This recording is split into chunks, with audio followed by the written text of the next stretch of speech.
যে তার স্ত্রীকে কমপক্ষে নামাজের কথা বলে না, মেয়েটারে কমপক্ষে পর্দার থেকে অনুরোধ করে না, বেপর্দার থেকে ফেরাবার চেষ্টা করে না, এই অপদার্থ মা বাপ দিয়া হবেটা কি? এই অপদার্থ দিয়া হবেটা কি? আমি বুঝি না এগুলা।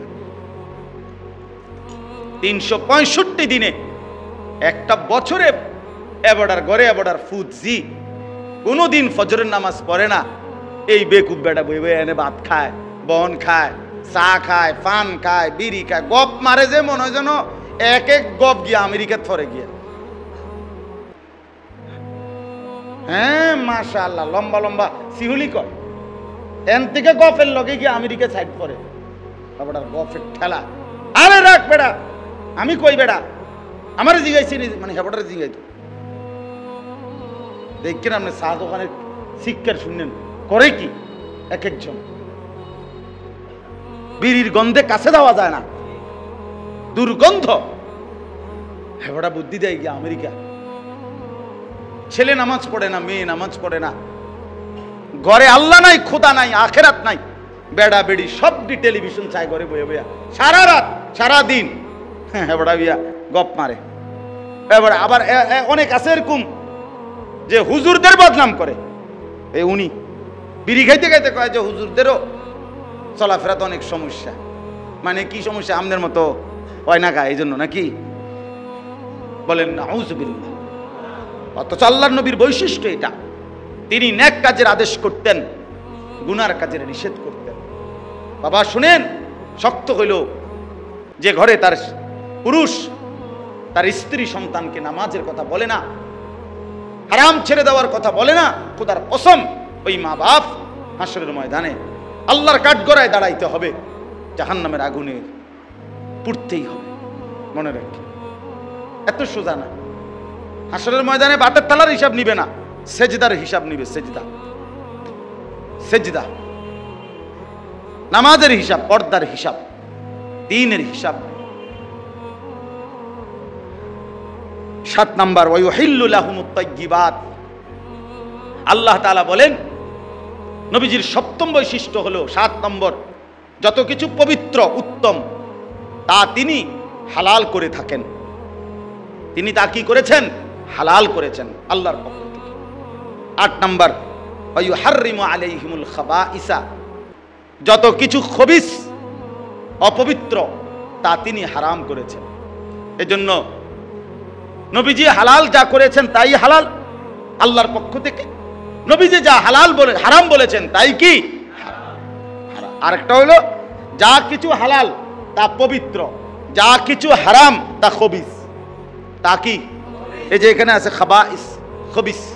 এই জন্য মদ এটা খবিস, এই জন্য মদখোর এটা খবিস, জুয়ারি এটা খবিস, নেশা করে যে এটা খবিস, জেনা করে যে এটা খবিস, সুদ খায় যে এটা খবিস। খবিস, খবিস, এটা খবিস, এটা হারামখোর, এটা অসভ্য, এটা নির্লজ্জ, এটা বেহায়া, এটা খবিস। এটা লোক সমস্ত সুদখোর খবিস,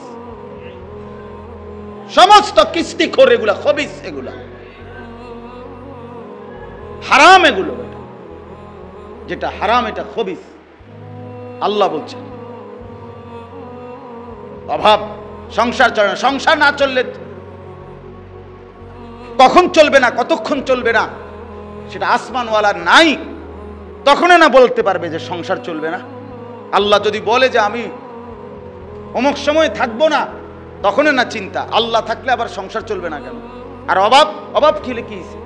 সুখ দুঃখ, আনন্দ বেদনা, সচ্ছলতা অসচ্ছলতা, অভাব, এটা তো মানুষের জীবনে পাল্টা পাল্টিয়ে। এক মানুষ কি সারা জীবন হাসে? কথা কয় না। এক মানুষ কি সারা জীবন কাঁদে? তো তার অসুবিধা কি? অসুবিধা কি? হারামের কোনো সুযোগ নেই। মোমেন মরে যাবে প্রয়োজনে, কিন্তু হারাম খাবে না, কারণ হারাম খবিস। সূরাটার নাম সূরা আরাফ। এই সূরার 157 নম্বর আয়াত। ইনশাআল্লাহ এই আয়াতটির তর্জমাই সংক্ষিপ্ত কিছু কথাই আপনাদের সামনে আমরা পেশ করতে চাই। আল্লাহ তাআলা আমাদেরকে তৌফিক দান করেন।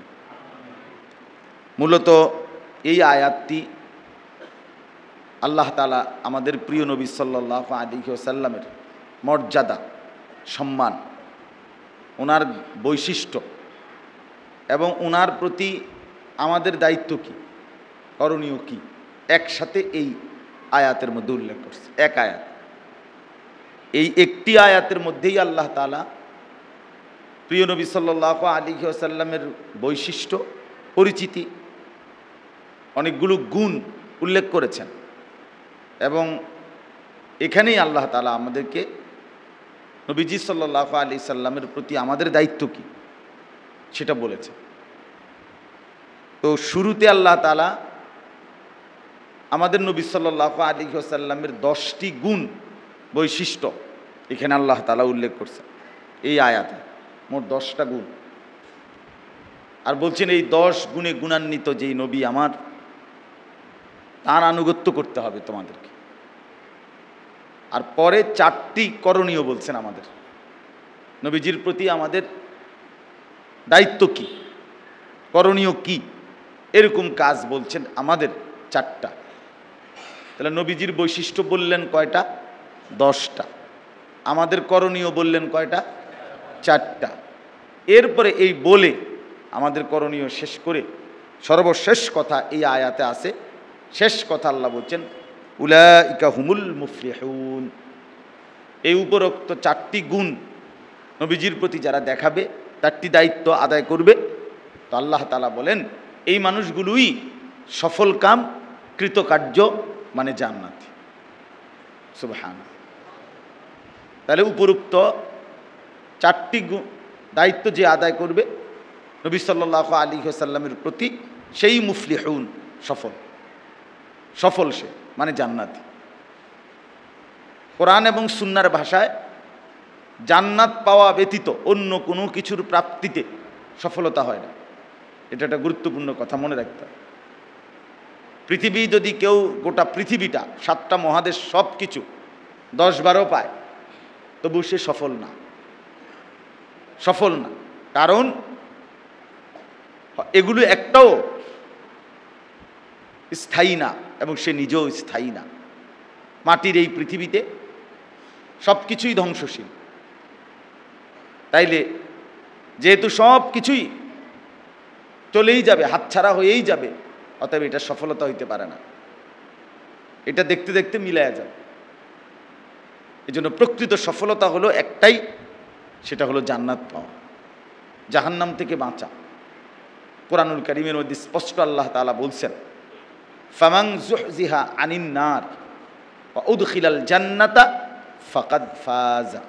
এই যে আল্লাহ তাআলা বলেন হাসরের ময়দানে যাকে জাহান্নাম থেকে মুক্তি দেয়া হবে এবং জান্নাতে প্রবেশ করানো হবে, ফাকাদ ফাজা, সেই কেবল সফল হলো, সেই কামিয়াব হলো, সেই কৃতকার্য হলো। তাহলে এই আয়াত দ্বারা স্পষ্ট যে সফলতা মানে জান্নাত পাওয়া, সফলতা মানে জাহান্নাম থেকে বাঁচা। কথা বুঝছেন? সজাগ আছেন আপনারা? কথা বলেন। তবে তো হুঁ হাঁ করেন নাম, ঘটনাটা কি? বেশি চালাক মানুষ যারা, তারা শুধু মাথা নাড়ে, মনে রাখবেন। পণ্ডিত কিসিমের মানুষ যারা, যারা অতিরিক্ত পণ্ডিত, তারা শুধু মাথা নাড়ে। আর যে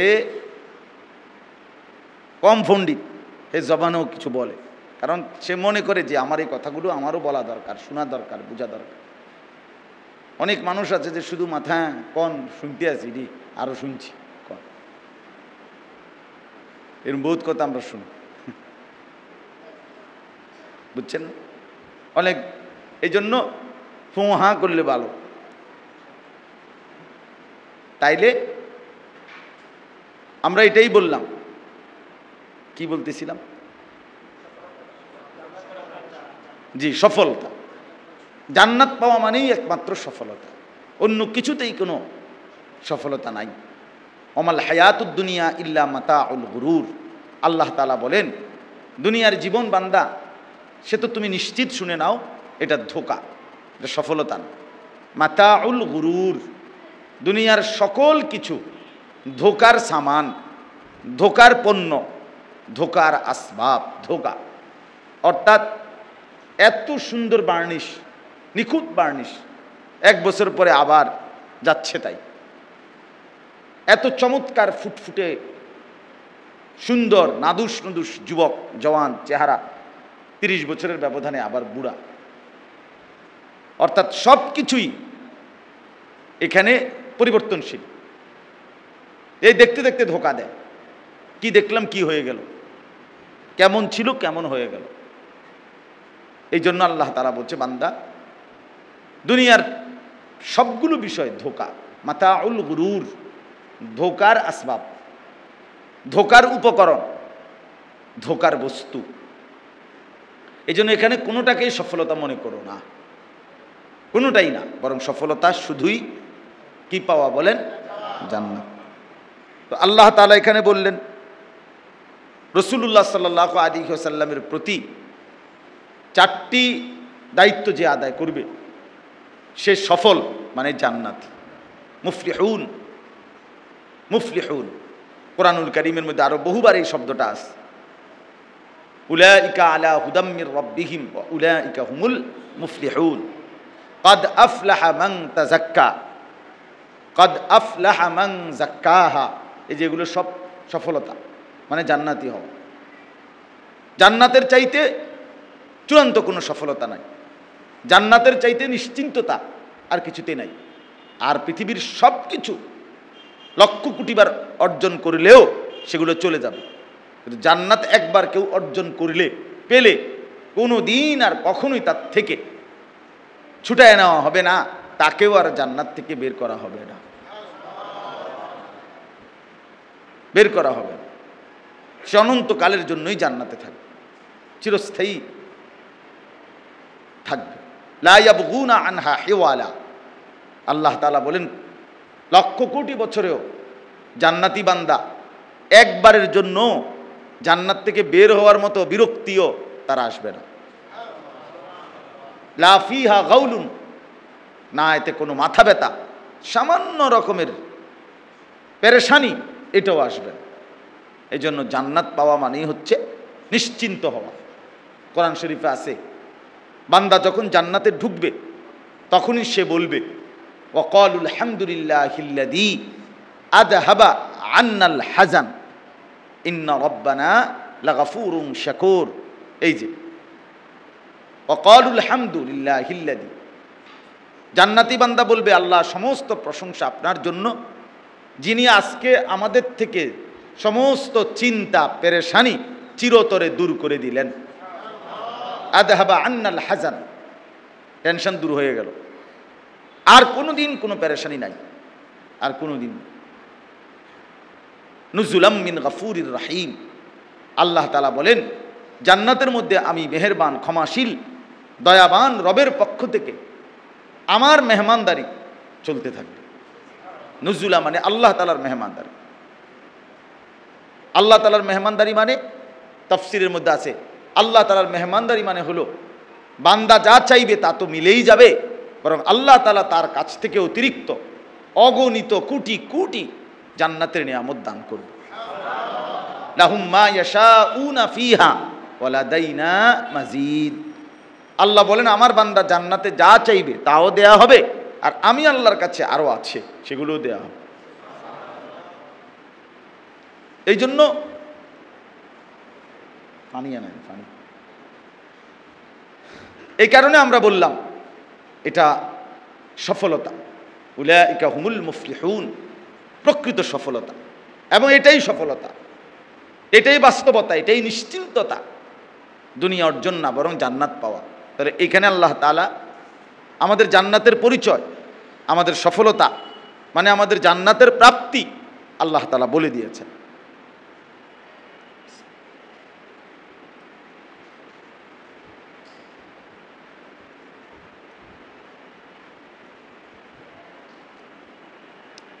আলহামদুলিল্লাহ। এখন তাহলে আসেন আমরা শুনি। তাহলে আমি 2টা কথা বললাম। একটা হলো নবীজি সাল্লাল্লাহু আলাইহি ওয়াসাল্লামের 10টি সিফাত, গুণ, বৈশিষ্ট্য। এখানে আল্লাহ উল্লেখ করছেন।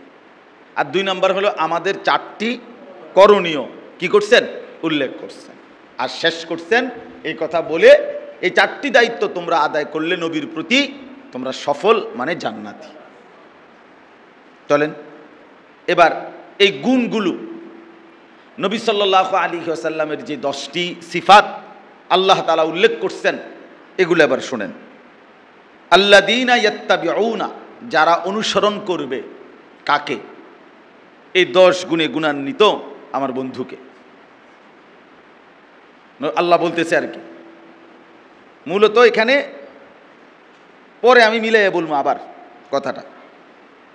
তাই প্রথম কথা হলো 10 গুণে গুণান্বিত আমার নবীকে যারা কি করবে, অনুসরণ করবে। এখন 10 গুণ কি কি? আর রাসূলা, 1 নাম্বার হলো তিনি রাসূল। তিনি কি? রাসূল। এই আমাদের প্রিয় নবী সাল্লাল্লাহু আলাইহি ওয়াসাল্লামের প্রথম বৈশিষ্ট্য, তিনি রাসূল।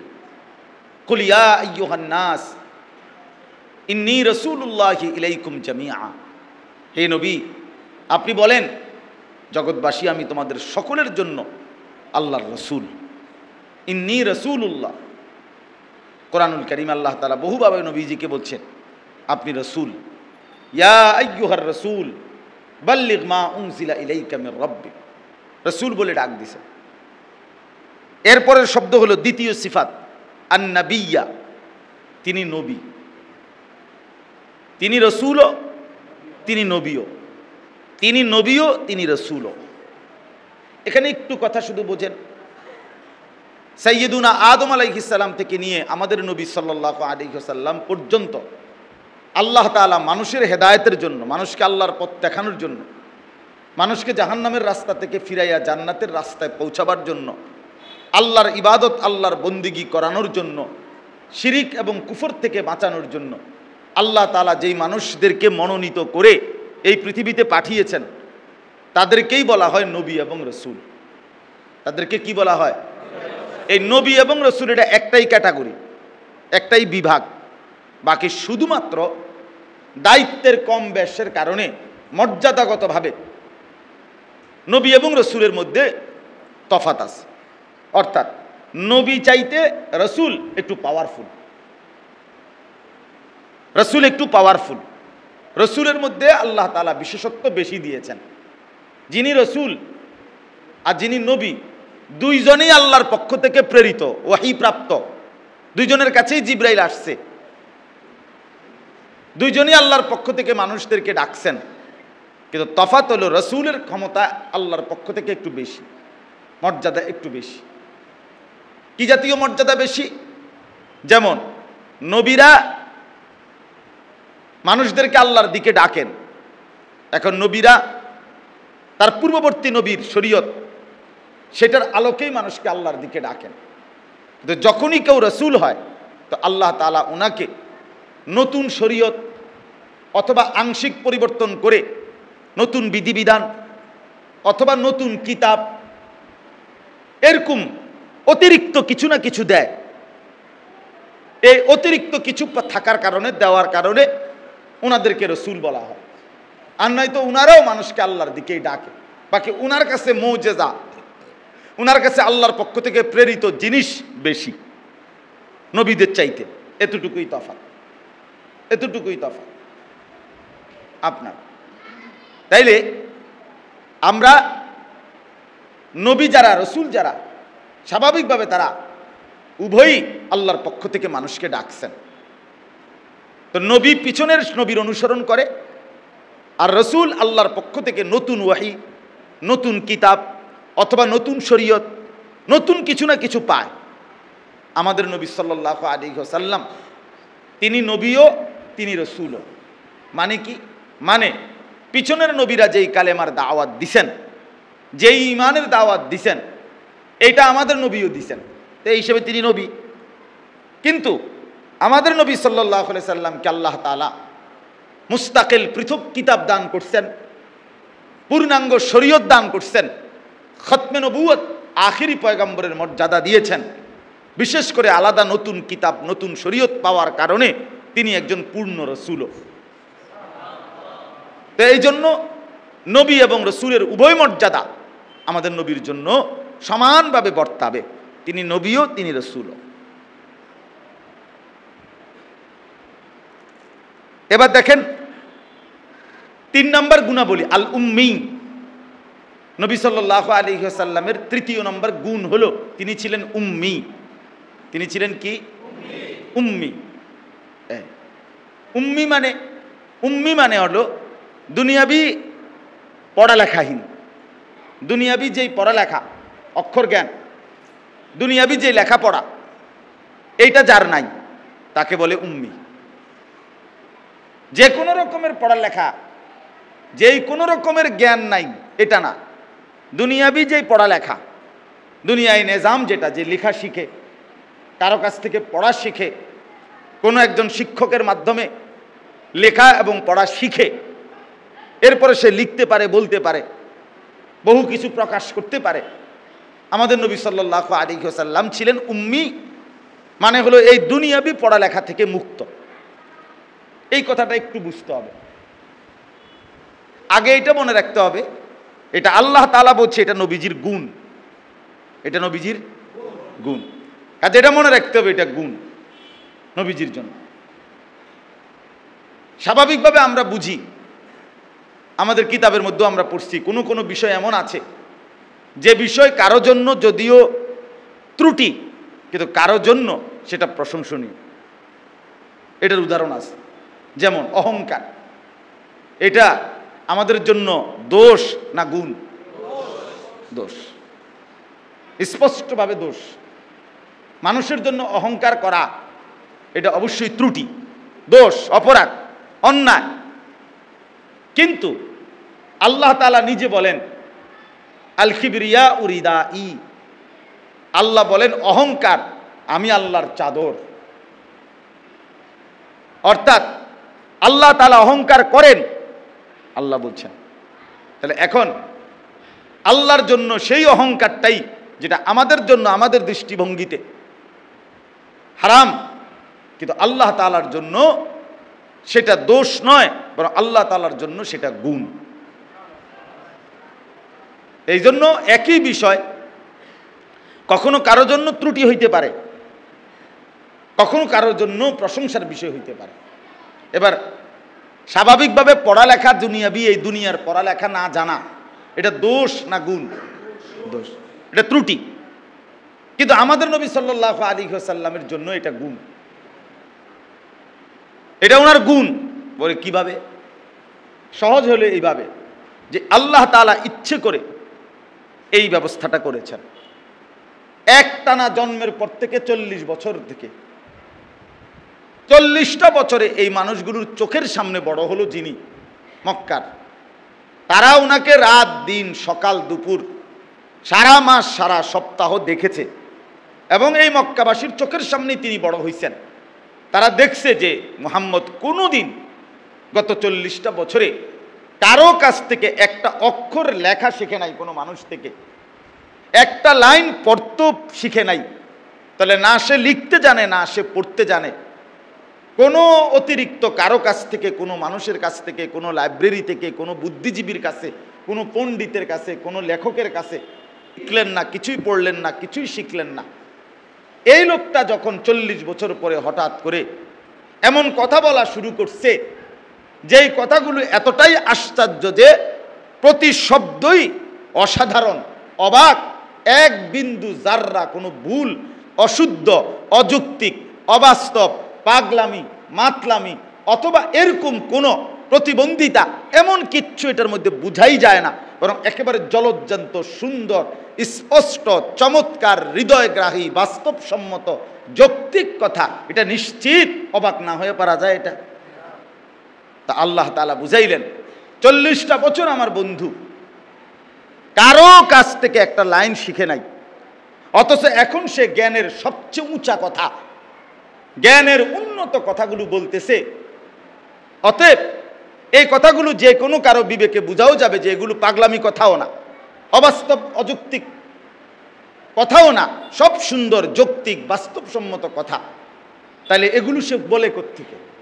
তো যেহেতু দুনিয়ার কারো কাছ থেকে তার অর্জন করার কোনো সুরত নাই, কেন 40 বছরে তিনি কারো কাছ থেকে শিখেন নাই, অতএব থেকে যায় এটাই কথা যে নিশ্চিত তিনি যেটা দাবি করতেছেন যে এগুলো আমি আল্লাহর পক্ষ থেকে বলতেছি, এটাই সঠিক কথা। কারণ যদি কেউ বলে যে না এগুলো আল্লাহর থেকে না, অন্য কোনোখান থেকে নেওয়া, তো সেটা কেমনে নিব? উনি তো পড়েই নাই কোনো বই থেকে, তো উনি তো বইয়ে পড়তে পারে না, উনি তো লিখতেও পারে না, উনি নিজে নিজে রচনা করে এরপরে সাজাইছেন। না, এটা কেমনে সাজাইব? উনি তো লিখতেও পারে না, উনি তো কারো কোনো লেখা বই পড়তেও পারে না, উনি তো কারো কাছ থেকে কিছু পড়েও নাই। অতএব দুনিয়ার কোনো পড়ালেখার থেকে মুক্ত থেকে যিনি এমন সুন্দর চমৎকার কথাগুলো বলতেছেন, অতএব নিঃসন্দেহে তার দাবিটাই সত্য। তিনি বারবার বলেছেন এগুলো আমি আমার আল্লাহর পক্ষ থেকেই বলতেছি। সুবহান।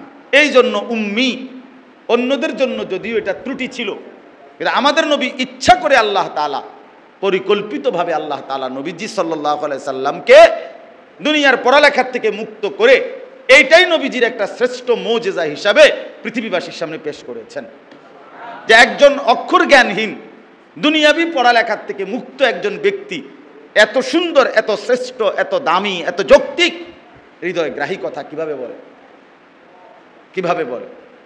এই জন্য নবী সাল্লাল্লাহু আলাইহি ওয়াসাল্লামের তৃতীয় নম্বর গুণ হলো তিনি দুনিয়াবি পড়ালেখা থেকে মুক্ত। বলেন না কি? উম্মি, এই শব্দটা বলেন কেন? তাহলে দুনিয়াবি পড়ালেখা থেকে মুক্ত কেন? অর্থাৎ তিনি যে সব কথা আল্লাহ থেকেই বলবেন, বলতেছেন, এটা প্রমাণিত করার জন্য। অতএব কোরআন এবং আমাদের নবীজির সব কথা নিঃসন্দেহে কার পক্ষ থেকে? আল্লাহর পক্ষ, আল্লাহর পক্ষ থেকে। কোরআনের প্রত্যেক কথা আল্লাহর থেকে। রাসূলুল্লাহ সাল্লাল্লাহু আলাইহি ওয়াসাল্লামের সকল কথা আল্লাহর থেকে। এবার একটা জরুরি কথা বুঝেন, ফাঁকি দিয়া বলি, সেটা হলো এই আপনারা যারা বসছেন এখানে ভিতরে, সামান্য যদি কেউ বুঝেন তো এটা মনে রাখেন, কোরআন এবং সুন্নাহ, মানে এই কোরআন এবং আমাদের নবী সাল্লাল্লাহু আলাইহি ওয়াসাল্লামের হাদিসগুলো, সুন্নাহগুলো, যেহেতু একটাও তিনি পৃথিবীর কোনো বই, গবেষণা, কোনো শিক্ষকের পড়ালেখা, কোনো লেখনী কোনোখান থেকে নেন নাই, সরাসরি আল্লাহর থেকেই নিছেন। এজন্য এটাই শ্রেষ্ঠ, সুন্নাহটাই শ্রেষ্ঠ। অতএব যেই মানুষগুলো এই কোরআন এবং সুন্নাহ জ্ঞান অর্জন করতে পারে নাই, সে বাস্তবিক অর্থে নিখুঁত, পবিত্র, পুত পবিত্র, পরিষ্কার পরিচ্ছন্ন, নিরাপদ এবং সর্বশ্রেষ্ঠ ইলম জ্ঞান অর্জন করতে পারে নাই, পারে নাই। বরং যৌক্তিক অযৌক্তিক, দরকারি বেদরকারি সব মিলাইয়া জিলাইয়া কিছু কথা শিখছে। এই জন্য জেনারেল শিক্ষার সবাই মিলে যা শিখে সবগুলো মিলাইলে কোরআনুল কারীমের সামনে আলহামদুলিল্লাহি রাব্বিল আলামিন এর সমকক্ষ মর্যাদাও হবে না। এবার মাস্টার যদি 10-12 দেয় আর পড়তে পড়তে যদি হিমালয়ের পর্বতের উপরে উঠা যায় অথবা আটলান্টিক মহাসাগর বাড়িতে নিয়ে পড়ে, তারপরে হবে না। কারণ প্রত্যেক শব্দ নিখুঁত, প্রত্যেক শব্দই পবিত্র, নিরাপদ, যৌক্তিক, বাস্তবসম্মত। এটা একমাত্র কোরআনের বৈশিষ্ট্য, একমাত্র সুন্নাহ হাদিসের বৈশিষ্ট্য। অন্য কোনো পড়ালেখাতে এটা নাই। এই জন্য এক মা বাবা যে তার সন্তানকে, ছেলে কিংবা মেয়েকে আল্লাহর কোরআন এবং রাসূলুল্লাহর হাদিস থেকে বঞ্চিত করলো, শেখাইতে পারে নাই, পড়ায় নাই, ওনারা তাদের সন্তানকে তেমন উল্লেখযোগ্য কিছুই, খুব বড়সড় কিছু দিতে পারে নাই, দিতে পারে না। যদি বলেন না আমি পড়ালেখা করাই এখন ভালো কামাই রোজগারি করে, না এই পড়ালেখা ছাড়াও এর চাইতে বেশি কামাই রোজগারি করুন না লোক বুড়ি ভুরে আছে, বুড়ি বুড়ি মূর্খ বকলম, একেবারে নামও দস্তখত দিতে পারে না। এরম অসংখ্য অগণিত মানুষ আছে, crore crore crore crore crore crore, million billion billion dollar এর মালিক, কিন্তু সে আপনার একটা লাইন লিখতেও পারে না, শুধু নামও দস্তখত দিতে পারে না। এই জন্য এটা জরুরি বিষয়। এই বাবা আপনাদেরকেও বলি, ছেলেরা তোমাদেরকেও বলি, আল্লাহর কোরআন থেকে যে যুবক বঞ্চিত, যে মানুষ বঞ্চিত, সে জীবনে যেন কিছুই বলতে পারে না, শিখে নেয়। আমি তো প্রায় বলি, আরবরা, আপনারা জানেন, আরবরা যারা আরবি ভাষা বলে, যারা, তারা প্রাচীন যুগে আরবরা অন্যদেরকে, যারা আরবি বলতে পারে না, আরবি ভাষা বলে না, অন্যদেরকে তারা বলতো আজমি। এখনো তো আজম বলে। আজম মানে কি? বুবা। আজম মানে কি? মূলত বুবা বলে। হ্যাঁ, আল আজমা উ জুরহুহা জুবারুন, এটা হাদিসের মধ্যে আছে। অর্থাৎ যে প্রাণী বুবা, গরু, ছাগল, এটা যদি কোনোটারে গুতা দেয় আরেকটারে, কোনো অসুবিধা নাই। হ্যাঁ, এই আজম, আজম মানে কি? বুবা। মূলত আরবরা আরবি ভাষা যে বলতে পারে না, তারা আজম বলে, আজমি বলে। এ বুবা মূলত, এ তো কথাই জানে না, এ তো জীবনে কথা বলার কোনো মজাই পায় নাই, কথাই বলতে পারে। তো এইটা তারা বলতো। ঠিক একরকম যদি চিন্তা করেন, একজন মুসলমান যার বয়স 20 বছর হোক, আর 30 বছর হোক, আর 60 বছর হোক, আর 70 বছর হোক, এত বড় লম্বা হায়াত পার করলো, এতগুলো ভাত মাছ চাল ডাল খাইয়া, এত রাত ঘুমাইয়া, আল্লাহর দেওয়া এত বড় পৃথিবী ভোগ করে, আল্লাহর কোরআনটাই দেখে দেখেও এমনি সাইয়াও কদ্দুর সহি শুদ্ধ পড়তে পারে না, তার চাইতে বড় ফালতু মানুষ, ব্যর্থ মানুষ আর কেউ হইতে পারে না। বুড়া হইলে ফালতু বুড়া, জোয়ান হইলে ফালতু জোয়ান, আকামলা মানুষ, একেবারেই আকামলা মানুষ, একদমই আকামলায় মানুষ। আবার দিয়ে আসলে কোনো কামে হয়েছে না দুনিয়া। খাইছে, ঘুমাইছে, টয়লেটে গেছে, বাথরুমে গেছে, বন খাইছে, বিড়ি খাইছে, চা খাইছে, বুটপুরি খাইছে, গপ মারছে লম্বা লম্বা, খালাস। দুনিয়া বুঝছে এটাই জীবন মানে। জীবন মানে নিজের এবং পরিবারের ভাত মাছ। পৃথিবীর মানেই হলো আমি এবং আমার জিফুতের ঘর, বিল্ডিং, দালান, এই এই এ ফাঙ্গাস তেলাফিয়া, এটার নাম জিন্দি। ধন্যবাদ, কাঁচামরিচ, ক্ষীরা, টমাটো, দুন্দুল, করলা, এরই নাম জীবন। হ্যাঁ হ্যাঁ, সেটাই বুঝছে, সেটাই বুঝছে। এই জন্য এটুকু খাবারের আয়োজনের জন্য সামান্য 2-4টা ফার্নিচার, সব মিলাইয়া ফার্নিচারের বোনা 2 লাখ টাকার, এই সামান্য কদ্দুর ঘর আসবাব ঠিকঠাক করার জন্য, রাখার জন্য এই পুরা হায়াত শেষ। পুরা হায়াত না ঠিক মতো 2 রাকাত নামাজ পড়তে পারে, না আল্লাহর কোরআনটা সহি শুদ্ধ পড়তে পারে। ওফ, এর চাইতে বড় আফসুস আর কি হতে পারে? এর চাইতে বড় দুর্ভাগ্য ওই মুসলমানের জন্য আর কি হইত? হাসরের ময়দানে এই মানুষগুলো ফেল ফেল করে তাকায় থাকবে আর কপাল পড়ে, আহা কি করল, আহা কি করল, আহা কি, ইয়া লাইতানা আতা'নাল্লাহ ওয়া আতা'নার রাসূলা, হায় আফসোস যদি আল্লাহ এবং রাসূলের আনুগত্য করতাম।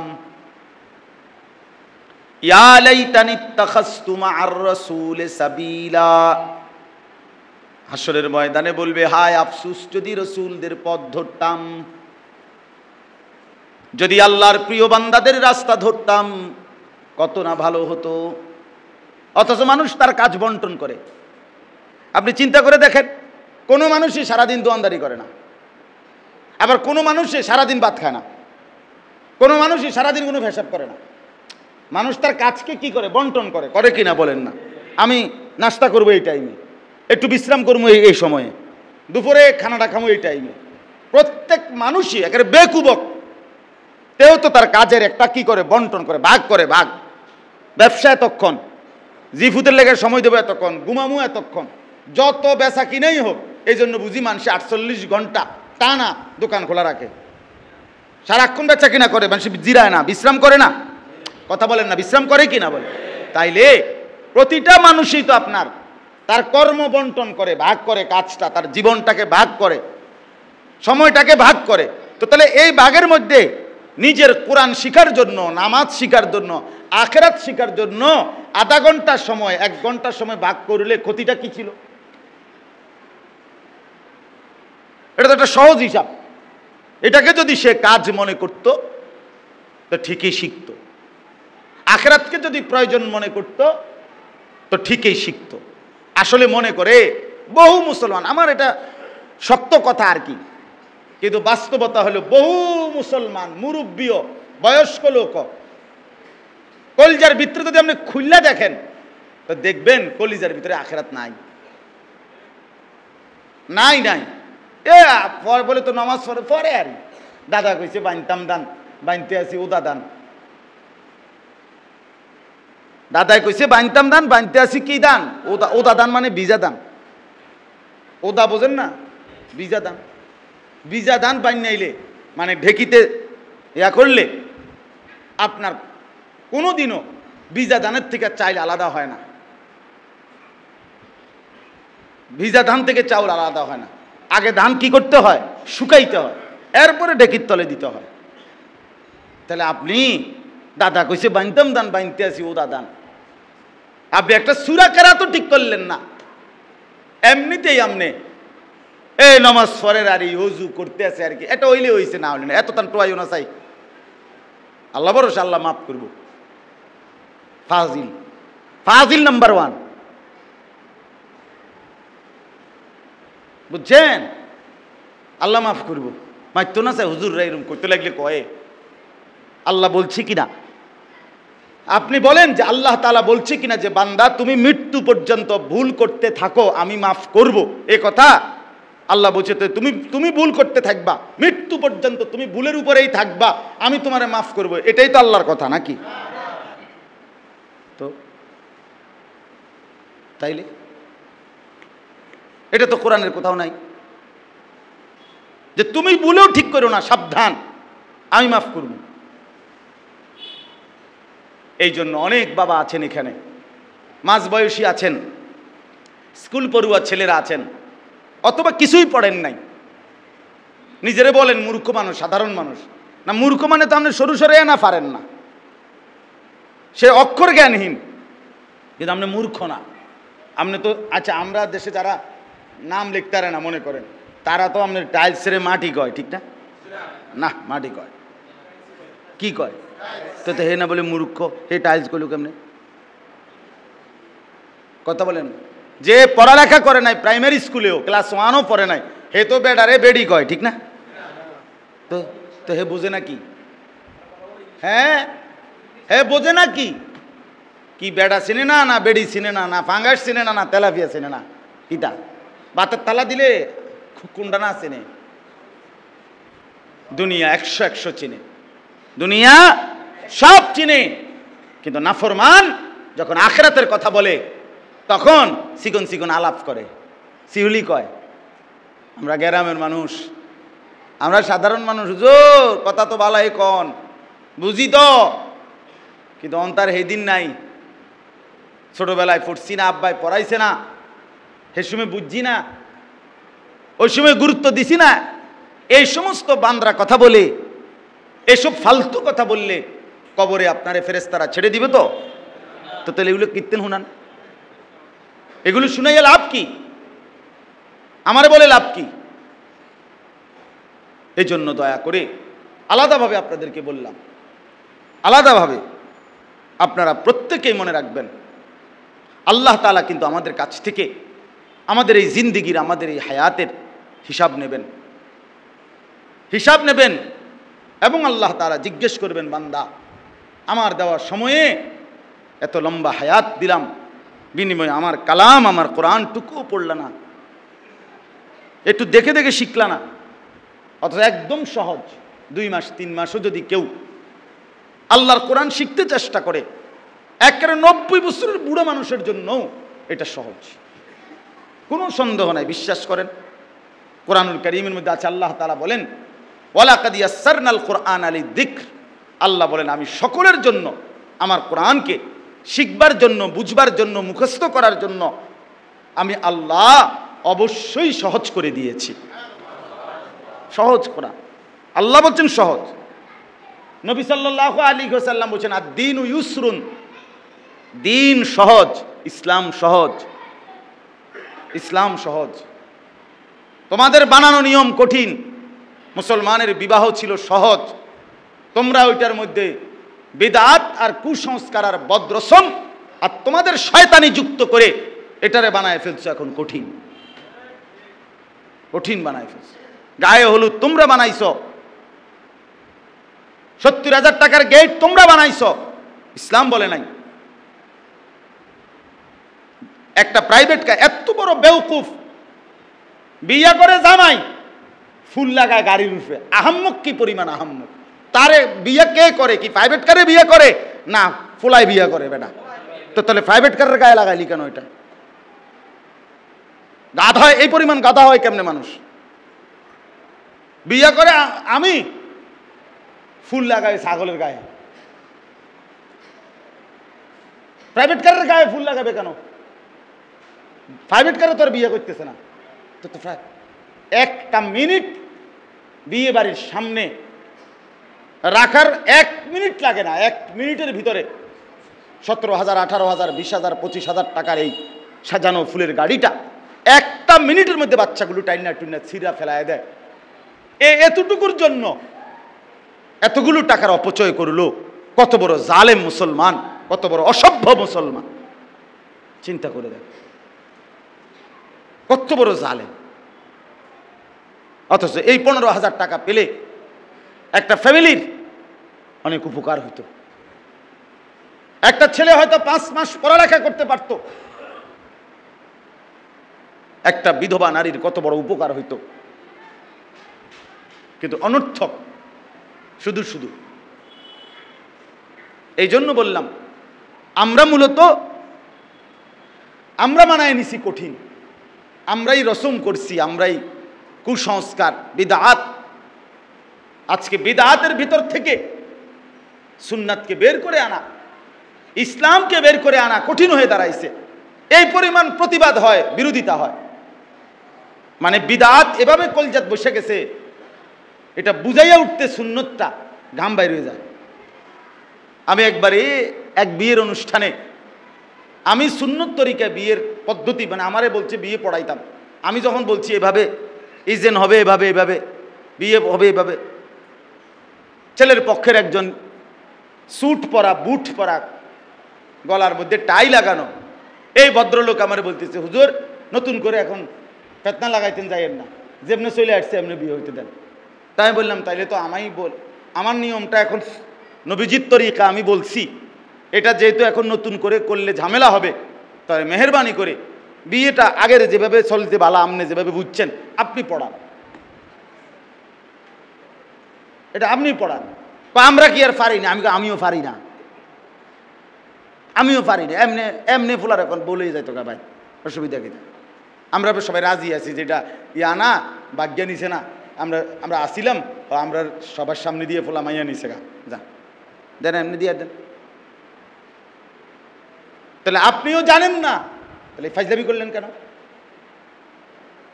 অর্থাৎ এই পরিমাণে শুধু একটা বললাম না, বিদআত থেকে মানুষকে ফিরানোই কঠিন। এখন সুন্নাত বললেই কয় এটা নতুন কথা, এটা নতুন, সুন্নাত হয়ে গেল নতুন, বিদআত হয়ে গেছে পুরাতন। অথচ সুন্নাত নবীজি সাল্লাল্লাহু আলাইহি সাল্লামের তরিকা তো ছিল আগে, 1450 বছর আগে যেটা, আর মনে করেন 100 বছর আগের যেটা, তো কোনটা নতুন কোনটা পুরান? 1450 বছর আগেরটা পুরাতন না, তো তাহলে পুরাতন তো হবে নবীজিরটা, নতুন হবে মানুষের বানানোটা। এখন মানুষের বানানোটা হয়ে গেছে পুরাতন, নবীজির তরিকা বললে কয় নতুন কিছু বললেন। এই হলো আমাদের দুরবস্থা। এই জন্য বললাম আল্লাহ তাআলা বুঝাইলেন কোরআন এবং সুন্নাহ আমি আল্লাহ এমন নিখুঁত এলেম দিয়েছি যে এর মধ্যে এক বিন্দু পৃথিবীর কোনো মানুষের ছোঁয়া, স্পর্শ, একটা অক্ষরের দাগ, একটা জের জবরও কোনো মানুষের তৈরিকৃত বানানোকৃত বলুন না এটার মধ্যে ঢুকতে দেই নাই। 4 নাম্বার হলো আল্লাযী ইয়াজিদুনাহু মাকতুবান ইনদাহুম ফিত তাওরাতি ওয়াল ইনজিল। আল্লাহ তাআলা বলেন নবীজির চতুর্থ বৈশিষ্ট্য হলো, আল্লাহ তাআলা বলেন পূর্ববর্তী যত আসমানি কিতাব আমি আল্লাহ তাআলা নাজিল করেছি, বিশেষ করে তাওরাত, ইনজিল, ওইগুলোর প্রত্যেকটা কিতাবের মধ্যে তাদের অনুসারী যে কোনো কেউ পড়লেই দেখতে পাবে সেখানে আমার নবীর বিস্তারিত আলোচনা আছে। এই হলো চতুর্থ বৈশিষ্ট্য। নবীজির আলোচনা তাওরাতের মধ্যে আছে, ইনজিলের মধ্যে আছে। তিনি যে শেষ নবী, তিনি যে আখেরি নবী, এটা ইহুদিরাও জানে, খ্রিস্টানরাও জানে, আজকের এরাও জানে। এখন যারা ইহুদি এই বেঈমানরাও জানে, এখন যারা খ্রিস্টান তারাও জানে। এরা বোঝে এই পৃথিবীতে শেষ নবী মুহাম্মদ সাল্লাল্লাহু আলাইহি ওয়াসাল্লাম এবং ইসলামই একমাত্র ধর্ম, এটা তারা জানে। ইচ্ছা করে গাদ্দারি করে স্বীকার করে না, মানে না। কোরআনুল কারীমের মধ্যে আছে, আল্লাহ তাআলা বলেন, ইয়ারিফুনাহু কামা ইয়ারিফুনা আবনাআহুম। ইহুদিরা তাদের সন্তানকে যেভাবে চেনে মানুষ, সেভাবেই নবীকে চিনত। অর্থাৎ 1 লক্ষ মানুষের ভিতরে দিয়েও যদি আমার ছেলে থাকে ওইখানে, আমি চিনব না? কথা বলেন না কেন? ঠিক আল্লাহ তাআলা বলেন, ইহুদিরা আমার নবীকে এভাবে চিনত মানুষ তার সন্তানকে যেভাবে চিনে, কিন্তু স্বীকার করে না, ঈমান আনে না। এই জন্য বললাম, আল্লাহ তাআলা পূর্ববর্তী কিতাবের মধ্যে আমাদের নবী সাল্লাল্লাহু আলাইহি ওয়াসাল্লামের আলোচনা করেছেন, এখনো কারারাও জানে। আপনারা আশ্চর্য হবেন, আমি দাওয়াত ও তাবলীগের নিসবতে গত আগস্ট মাসে, এই গত মাসে উত্তরবঙ্গ ছিলাম, দিনাজপুর জেলায় 40 দিন তাবলীগে ছিলাম। আল্লাহর রাস্তায় বের হয়েছিলাম প্রায় 16 জন আলেম, 3 জন ডাক্তার সহ 26 জন সাথী নিয়ে। তো ওইখানে উত্তরবঙ্গে দেখছি আমি, এই দিনাজপুর জেলায় বিপুল অসংখ্য মানুষকে এই ইউরোপ থেকে, বিভিন্ন অঞ্চল থেকে আসা খ্রিস্টান ধর্মযাজকরা ওপেন, নিরিবিলি, গভীরভাবে, সূক্ষ্মভাবে এই উত্তরবঙ্গের মুসলমানদেরকে, বিধর্মীদেরকে, উপজাতিদেরকে খ্রিস্ট ধর্ম প্রচার করতেছে, মুসলমানকে জীবনের তরে বেঈমান বানায় দিতেছে। তো জিজ্ঞাসা করলাম, আশ্চর্য হলো, তারা বলে নিজেদেরকে এখানে যে তারা নাকি ঈসাই মুসলমান। কি মুসলমান? মানে আমাদেরকে ধোঁকা দেওয়ার জন্য এই শব্দ বানায় নিছে, ঈসাই মুসলমান, মানে ঈসা নবীর অনুসারী মুসলমান। ঈসাই মুসলমান আবার কোনটা? কথা বুঝছেন? আপনারা তো জানেন না। সবাই আমরা কেহই আমাদের ধর্ম নিয়ে, ইসলাম নিয়ে আমাদের ভাবনা বলতেই নাই। আমরা শুধু দুনিয়া দুনিয়া দুনিয়া দুনিয়া দুনিয়া দুনিয়া, ভাত মাছ চাল ডাল এই নিয়েই ব্যস্ত। আহা, দুনিয়া পেলেই চলল। নিজ নিজ সন্তানকে বুক ফুলাইয়া গর্বের সাথে খ্রিস্টানের দেশে পাঠাইয়া দিয়া কি সুখে ভাত খাইতেছে, কি রঙের গুড্ডি উড়াইতেছে। ছেলে আমার ইউরোপ থাকে, আমার জীবনের সফলতা, সার্থকতা, আমার সন্তান ইউরোপ থাকে। টাকা আসতেছে, বাজার করতেছে, বিল্ডিং করতেছে, ঘর দুয়ার, ফার্নিচার, গহনা অলংকার, মহিলা বাজারে বাজারে ঘুরতেছে, বাহ। কিন্তু প্রশ্ন হলো, সন্তানের ঈমান, আখিরাত এই নিয়ে ভাববে কে? ছেলেটাকে যদি একটা কামাই রোজগারির লাইনে লাগাইতে পারি, আর মেয়েটাকে যদি পয়সাওয়ালা জামাই চাইয়া বিয়া দিতে পারি, আমার দায়িত্ব শেষ, আমার জিম্মাদারি শেষ। অথচ তো ছেলেটার নামাজ, মেয়েটার পর্দা, এগুলো কার দায়িত্ব তাহলে? এগুলো জিনদের দায়িত্ব, ঠিক না? হ্যাঁ হ্যাঁ, এগুলো জিন সম্প্রদায়ের দায়িত্ব, জিনদের দায়িত্ব। আপনার মেয়েরে পর্দানসীন বানাবে জিনেরা আইসা, আপনার ছেলেরে ফজরের নামাজের জন্য তুলে দিবে জিন আইসা, জিন ভূতে ভূতে উঠাইবে। দৈত্য দানব দেও পরি আইসা তারে উঠাইবে। মা বাপে উঠানোর দরকার নেই, কারণ মা বাবার এটা দায়িত্ব না। মা বাবার দায়িত্ব হইল বিদেশ যাবি নি ক, তাহলে কিস্তিতে টাকা নিয়া, সুদে টাকা নিয়া বাপ ফুট দুইজনে জাহান্নামী হইয়া তোরে বিদেশ পাঠাবো। তো বিদেশ যাবি নি ক, এটা হলো আমার নামাজ, এটা তোর বিষয়। বিদেশ যাবে নি কও, এটা হলো মেইন কথা। এই হলো আমাদের বুঝ। আফসুস এটা, এত ভোলা কেমনে মুসলমান ভুলে গেল, এত আত্মভোলা কেন হয়ে গেল? তো বললাম আল্লাহ তাআলা বলেন আসমানি পূর্ববর্তী কিতাবগুলোর মধ্যেও আমাদের নবীর আলোচনা কি আছে আছে। তিনি সার্বজনীন নবী, তিনি সমস্ত কিতাবে ওনার আলোচনা বিস্তারিত আছে। এরকম তারিখের কিতাবে অনেক ঘটনা আছে।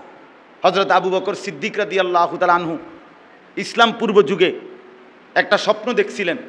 এক খ্রিস্টান পাদ্রীকে স্বপ্নের ব্যাখ্যা জিজ্ঞেস করছিলেন।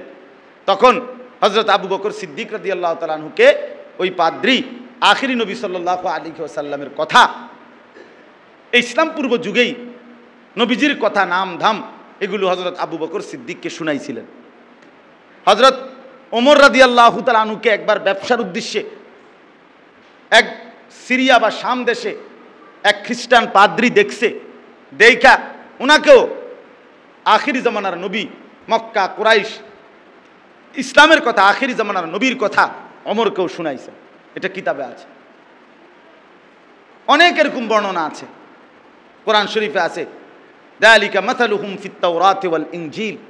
আল্লাহ তাআলা বলেন আমার নবীর আলোচনা না, শুধু আমার বন্ধুর সাহাবীদের আলোচনাও তাওরাত ইনজিল পূর্ব কিতাবের মধ্যে আছে, পূর্বের কিতাবের মধ্যে আছে। এরপরে দেখেন 5 নাম্বার, ইয়ামুরুহুম বিল মারুফ। নবী সাল্লাল্লাহু আলাইহি ওয়াসাল্লামের 5ম নম্বর বৈশিষ্ট্য হলো তিনি সমস্ত নেক কাজের আদেশ করে থাকেন।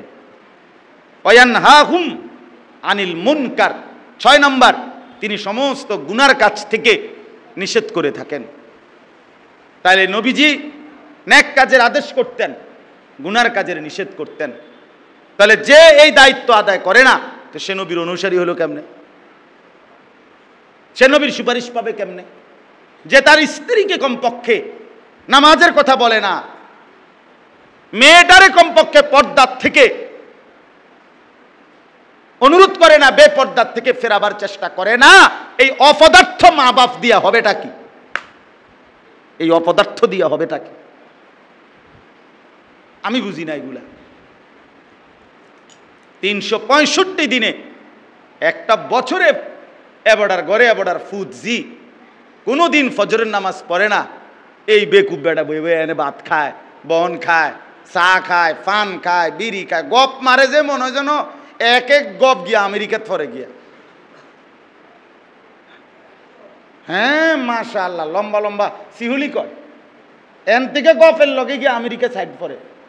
আবার গফের ঠেলা, আরে রাখ বেড়া, আমি কই বেড়া, আমার জিগাইছি মানে হেবটারে জিগাইতো। দেখেন আপনি শাহজাহানের শিক্ষার শুনলেন করে কি এক একজন। বিড়ির গন্ধে কাছে দেওয়া যায় না, দুর্গন্ধ। হেবটা বুদ্ধি দেয় গিয়া আমেরিকা। ছেলে নামাজ পড়ে না, মেয়ে নামাজ পড়ে না, ঘরে আল্লাহ নাই, খোদা নাই, আখেরাত নাই, বেড়া বেড়ি সবটি টেলিভিশন চায় ঘরে বয়ে বইয়া, সারা রাত সারা দিন হেবটা বিয়া গপ মারে। এবার আবার অনেক আছে এরকম যে হুজুরদের বদনাম করে।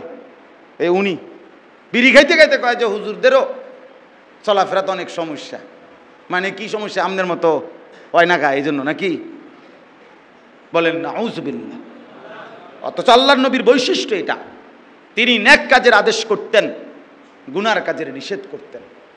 বাবা শুনেন, শক্ত হইল যে ঘরে তার পুরুষ তার স্ত্রী সন্তানকে নামাজের কথা বলে না, হারাম ছেড়ে দেওয়ার কথা বলে না, খোদার কসম ওই মা বাপ হাসরের ময়দানে আল্লাহর কাঠগড়ায় দাঁড়াইতে হবে, জাহান্নামের আগুনে পুড়তেই হবে। মনে রাখি, এত সোজা না। হাসরের ময়দানে বাতের থালার হিসাব নিবে না, সেজদার হিসাব নিবে। সেজদা, সেজদা, নামাজের হিসাব, পর্দার হিসাব, দ্বীনের হিসাব। 7 নাম্বার, ওয়ায়ুহিল্লু লাহুমুত তাইয়্যিবাত। আল্লাহ তাআলা বলেন নবীজির 7ম বৈশিষ্ট্য হলো 7 নম্বর, যত কিছু পবিত্র উত্তম তা তিনি হালাল করে থাকেন। তিনি তা কি করেছেন? হালাল করেছেন আল্লাহর পক্ষ থেকে। 8 নাম্বার, ওয়ায়ুহাররিমু আলাইহিমুল খাবাইসা। যত কিছু খবিস অপবিত্র তা তিনি হারাম করেছেন। এজন্য নবীজি হালাল যা করেছেন তাই হালাল আল্লাহর পক্ষ থেকে, নবীজি যা হালাল বলে হারাম বলেছেন তাই কি হারাম। আরেকটা হলো যা কিছু হালাল তা পবিত্র, যা কিছু হারাম তা খবিস, তা কি? এই যে এখানে আছে খাবাইস, খবিস। এই জন্য মদ এটা খবিস, এই জন্য মদখোর এটা খবিস, জুয়ারি এটা খবিস, নেশা করে যে এটা খবিস, জেনা করে যে এটা খবিস, সুদ খায় যে এটা খবিস, খবিস, খবিস, এটা খবিস, এটা হারামখোর, এটা অসভ্য, এটা নির্লজ্জ, এটা বেহায়া, এটা খবিস, এটা লোক সমস্ত সুদখোর খবিস,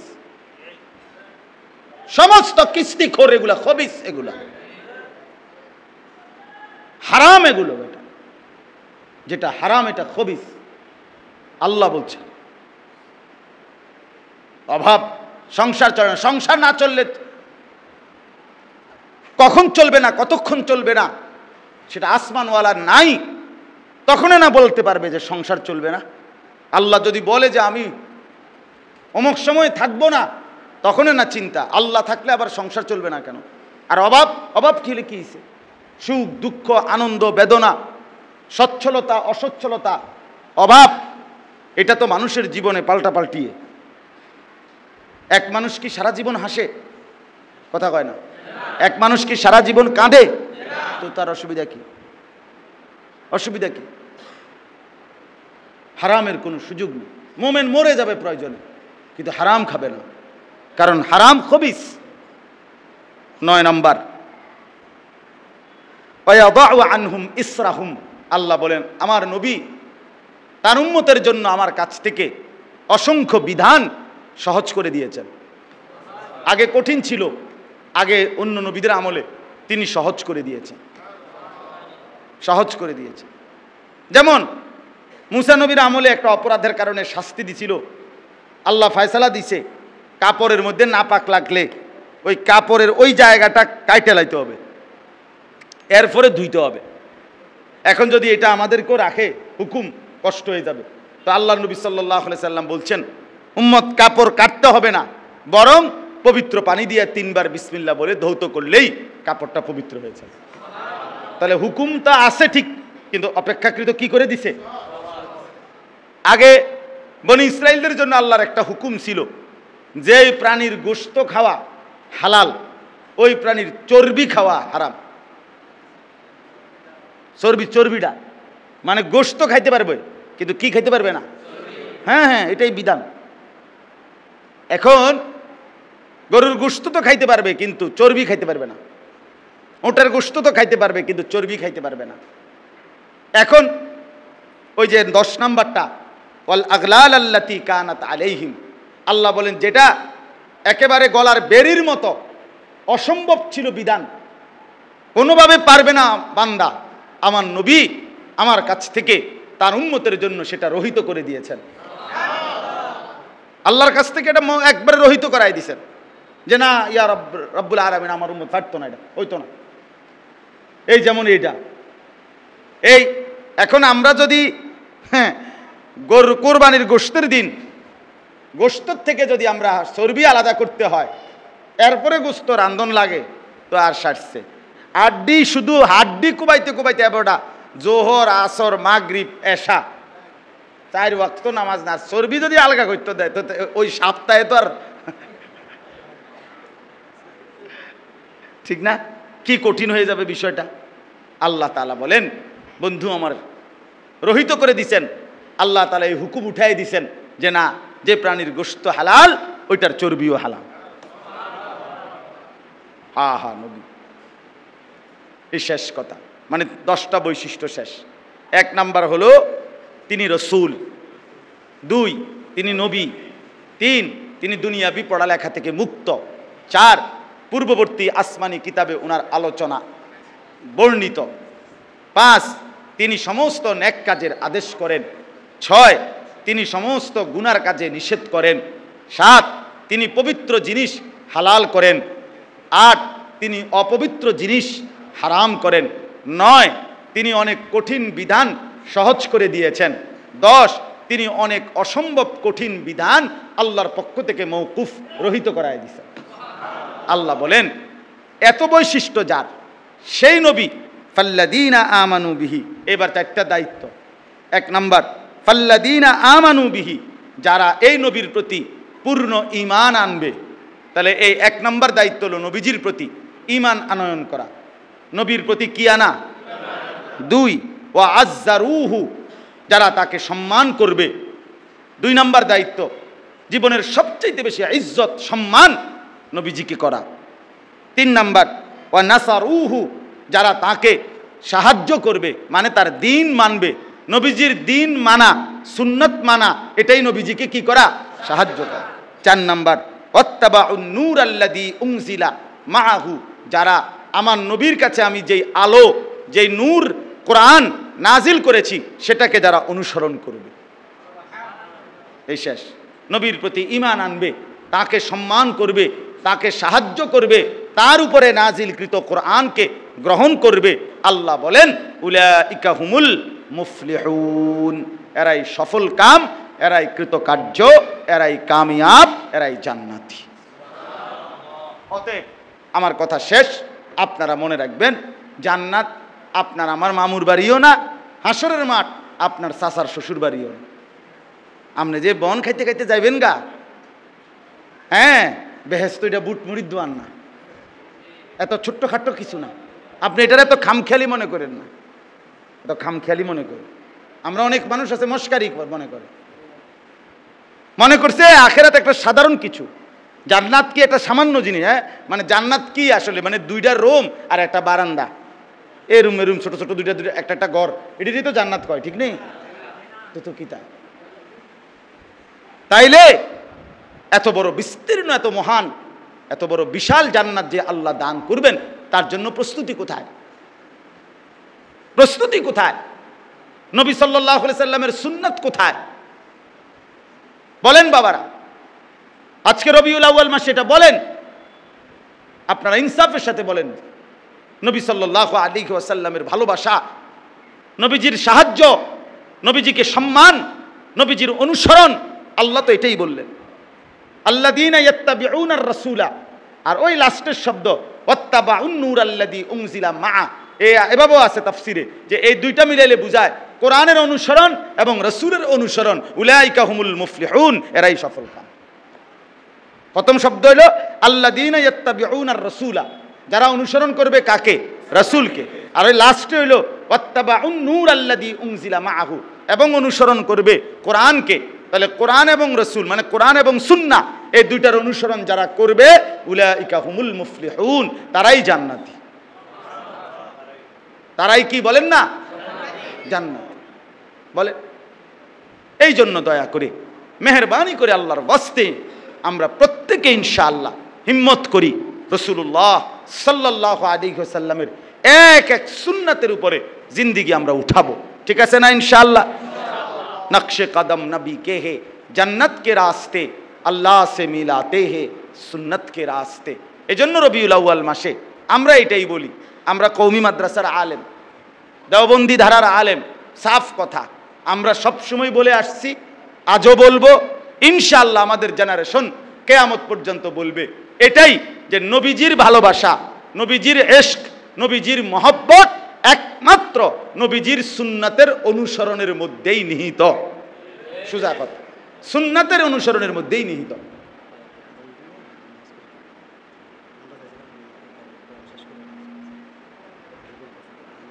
জি জি, তো এই জন্য আমরা ইনশাআল্লাহ, এটাই আমাদের কথা, আমরা প্রত্যেকে ইনশাআল্লাহ সুন্নাতের অনুসরণের মাধ্যমে নবীজির ভালোবাসার প্রমাণ দেব ইনশাআল্লাহ। বলেন ইনশাআল্লাহ।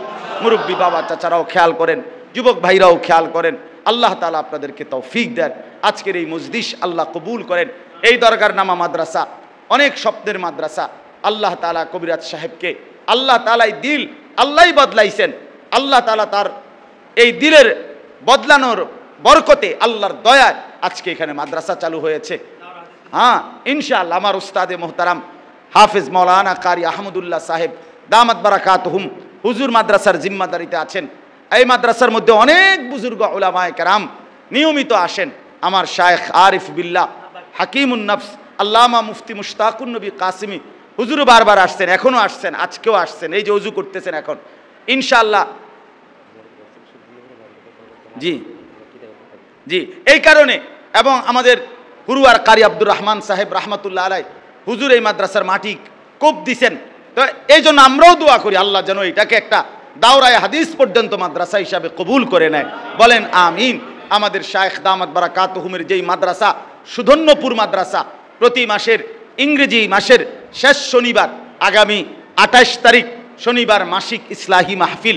আপনাদের কাছে অনুরোধ, আমরাও সব সময় সেখানে যাই, আপনারা সবাই আগামী 28 তারিখের এই মাসের শনিবার সকাল 9টা থেকে দুপুর পর্যন্ত মহিলাদের জন্য বয়ান হয়, জোহর থেকে এশা পুরুষদের জন্য বয়ান হয়, আপনারা অংশগ্রহণ করে